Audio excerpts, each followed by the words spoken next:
How hard is it to fix coupler height on a locomotive? Let's take a look. Hi, I'm Dan Cortopassi. If you're familiar with my product reviews, you probably know that the rip track segment is where I fix any small issues that can be relatively easily corrected, like coupler height, wheel gauge, body wobble, and other things like that. This time I've put together a collection of all of the rip track segments from 2022. I hope you enjoy it. I prefer Kato couplers, so I'm going to swap the couplers on 7502 and fix the coupler height at the same time. The procedure is the same for the other models, so I'm only going to show this one. I'll start by removing the coupler screw. These were in really tight on my model and it took some work to get them loose. The coupler box fell apart as the screw came out. Use care not to damage the uncoupling levers or other details when removing the parts.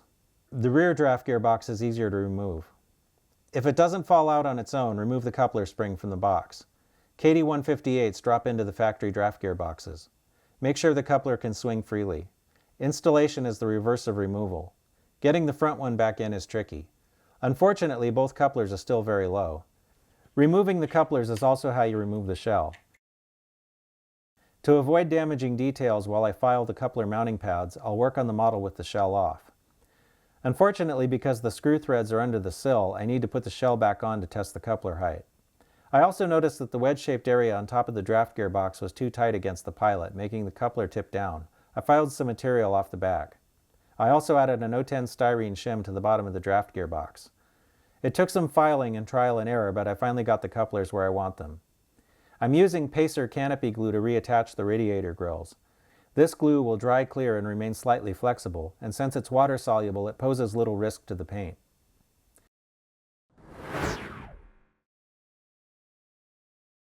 I prefer Kato couplers, so I'm going to swap the couplers and fix the coupler height at the same time. I'll start by removing the coupler screw. These were really tight on my model and it took some work to get them loose. The coupler box fell apart as the screw came out. Use care not to damage the uncoupling levers or other details when removing the parts. I'll get rid of the coupler spring as the whisker couplers don't need that. Kato 158s drop into the factory draft gearboxes.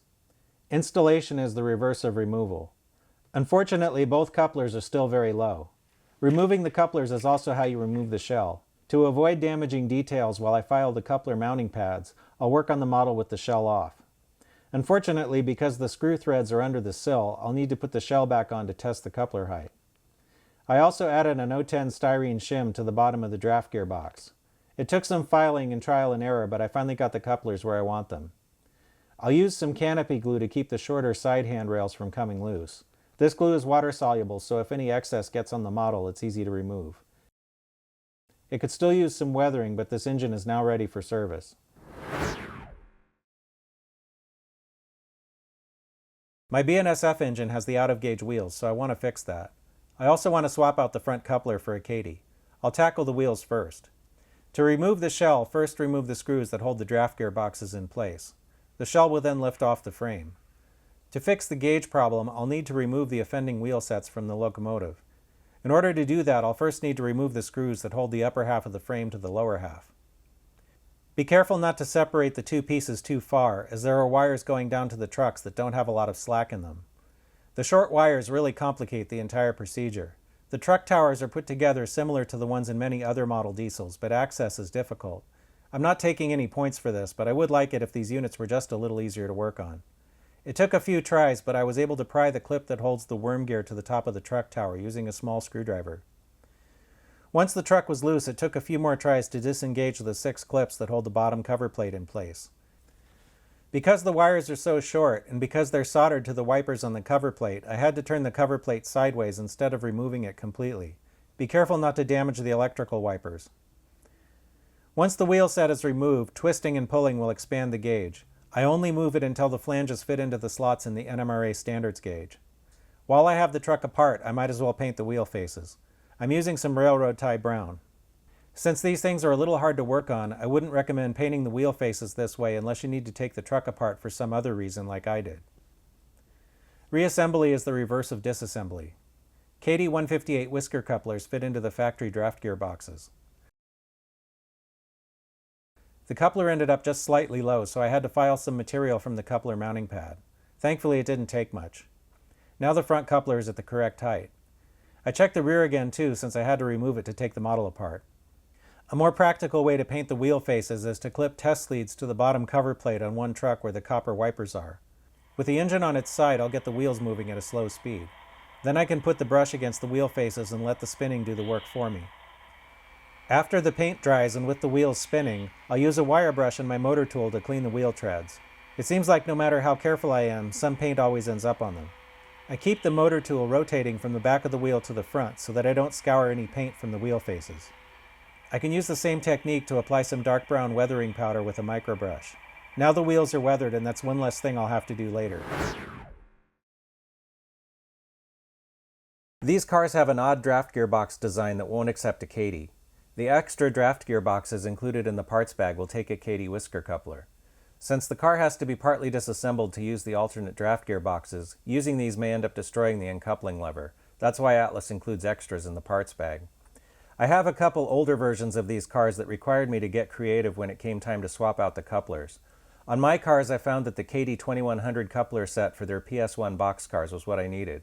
This set has 2 couplers and comes with draft gearboxes and stirrups that you don't need. After taking it apart, this is the coupler that you get. Note the oddly shaped hole in the back end. So far as I'm aware, Katy doesn't sell these by themselves. These will fit in the Atlas draft gearboxes. It's a little wasteful since all you're using is the coupler and spring, but it does work. I'm glad Atlas is now providing a draft gearbox that will accept a more conventional coupler. To remove the locomotive shell, gently spread the sides apart. The chassis should begin to drop out. The engine is DCC ready. The light board on top of the mechanism can be replaced with a DCC decoder if you want to convert your model to DCC operation. Doing that is beyond the scope of this review, but I have other videos on this channel that talk about DCC. The instructions include a diagram that show how to place the detail parts on the locomotive. There are 2 number boards, but you only need one of these. The other's a spare. I'd recommend cutting the parts from the sprues rather than trying to break them off. A small file can be used to clean up any excess plastic. The number board just presses into place in the rectangular opening above the Amtrak logo on the nose. The process is the same with the headlight glazing. As with the number board, there are 2 pieces, but you only need one. These small parts are easily lost, so I'm glad Kato included extras. There are 2 different types of air hoses. The straight ones go in front, and the bent ones go in the rear. There are no extras of these, so be careful not to lose them. There are pins on the backs of the hoses that fit into holes in the pilots on the locomotive. Tweezers or needle nose pliers are a big help here. Once the hoses are in the holes, press them firmly to secure them. The rear hoses should be placed so that they bend toward the center of the locomotive. In front, you'll need to remove the snowplow before you can install the hoses. Just pull it off. You shouldn't need any adhesive on the hoses, but if you want a little added insurance, I'd recommend a tiny dab of canopy glue. This is a water-soluble glue for hobbyists that dries clear and stays slightly flexible. Super glues won't work well on the hoses because they're made of a very slippery plastic. Once the front hoses are in place, I'll reinstall the plow. If you want to use uncoupling magnets and need to install the coupler trip pins, they fit into the hole that goes through each coupler. Use a pair of needle nose pliers to grip the pin. There's a long side and a short side. The long side should be up. Push the long end of the trip pin into the hole in the coupler. The bottom of the trip pin should end up just above the railhead. If it hangs too low, it can snag on the track. If it's too high, then it won't work. Microtrains sells a trip pin height gauge, but it's just a piece of metal 10/1000ths thick, so you could substitute something else of the same thickness. When resting on the track, there should be just enough clearance for the trip pin gauge to pass under the trip pin. The trip pin should also be angled slightly toward the knuckle side of the coupler when viewed from above. The trip pins are metal and will force the knuckles apart when parked over a magnet, uncoupling the cars.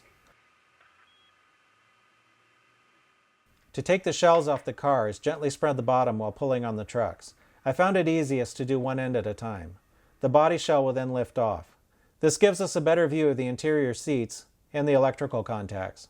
If you wanted to dress up these cars, painting the interiors in realistic colors and adding N-scale seated figures would look really good.